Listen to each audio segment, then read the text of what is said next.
फिर कक्षा 12 के छात्र छात्राओं के लिए विषय हिंदी के अंतर्गत अलंकार का शेष पाठ लेकर के उपस्थित हुआ हूँ। पिछली पीरियड में या पिछले डेट में हम लोग शब्दालंकार का वर्णन किए थे। आज हम अर्थालंकार पढ़ेंगे। अर्थालंकार जहाँ पर अर्थों के कारण काव्य में चमत्कार उत्पन्न होता है उसे अर्थालंकार कहते हैं। अर्थालंकार देखिए, शब्दालंकार आपको बताए थे हम कि शब्दा में शब्दों के का चमत्कार होता है, अर्था में अर्थों का चमत्कार होता है।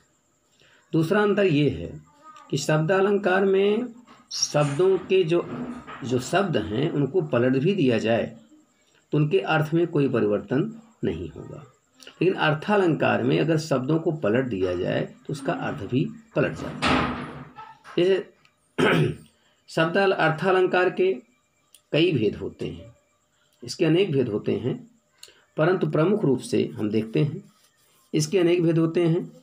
जैसे उपमा, रूपक, उत्प्रेक्षा, प्रतीप, भ्रांतिमान, संदेह, अतिशयोक्ति, अनन्वय आदि अलंकार होते हैं। इसके भेद होते हैं। हम इसको क्रमबद्ध रूप से अध्ययन करेंगे। सबसे पहले उपमा अलंकार आता है। उपमा का शाब्दिक अर्थ होता है तुलना। उपमा के बारे में संस्कृत में एक कालिदास की उक्ति है कि उपमा कालिदासस्य भारवे अर्थ गौरवम दंडी पदलालित्यम च माघे संति त्रयो गुण। उपमा के लिए कालिदास जाने जाते हैं। उपमा कालिदासस्य, उपमा जो है उपमा के लिए कालिदास जाने जाते हैं, इसलिए उपमा अलंकार कालिदास के लिए है। जहाँ पर उपमेय में उपमान का साधारण गुणधर्म के कारण समानता या तुलना किया जाए उसे उपमा अलंकार कहते हैं। उपमा के 4 भेद हैं। उपमेय जिससे तुलना की जाए, उपमान जिसकी तुलना की जाए, साधारण धर्म जिस गुण के कारण तुलना किया जाए, और वाचक शब्द जिन शब्दों के कारण तुलना की जाए। जैसे पीपल पात सरिस मन डोला। देखिए यहाँ पर पीपल पात सरिस मन डोला, यहाँ पर पीपल के पात से मन की तुलना की गई है। तो पीपल का पात जो है ये क्या है?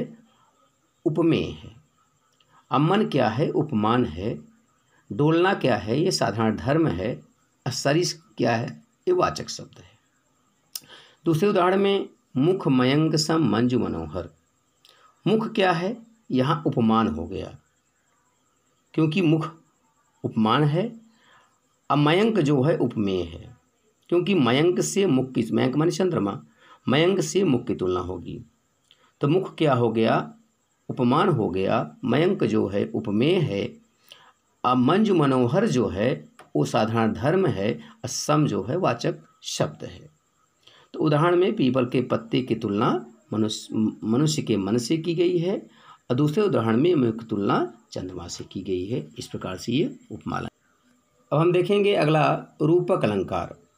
रूपक अलंकार जहाँ पर उपमेय में उपमान का भेद रहित आरोप हो उसे रूपक अलंकार कहते हैं।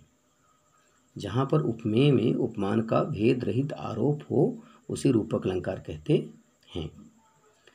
जैसे चरण कमल बंदो हरिराई, जब आरोप किया जाए वहाँ रूपक अलंकार होता है। यहाँ पर भगवान श्री कृष्ण के कमल व चरणों की वंदना की जा रही है। भगवान श्री कृष्ण के चरण को कमल का आरोप किया गया है, आरोप लगाया गया है, इसलिए यहाँ पर रूपक अलंकार है।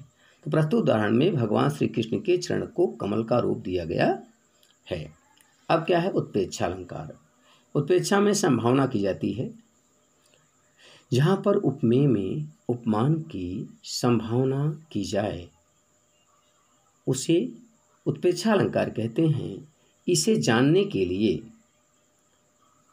जन जानो, मन मानो, जानहु मानहु आदि शब्द आते हैं। किसमें? उत्प्रेक्षा अलंकार में। जन जानो, मन मानो। आज शब्द आ जाएं तो आप जान जाइए वहाँ उत्प्रेक्षा अलंकार है। जैसे उस काल मारे क्रोध के तन कांपने उनका लगा, मानो हवा के जोर से सोता हुआ सागर जगा। यहाँ मानो शब्द आ गया, अर्थात यहाँ पे संभावना की गई है, यहाँ पर उत्प्रेक्षा अलंकार है। इस उदाहरण में अर्जुन के क्रोध को देख करके सोते हुए सागर के जगने की संभावना की गई है।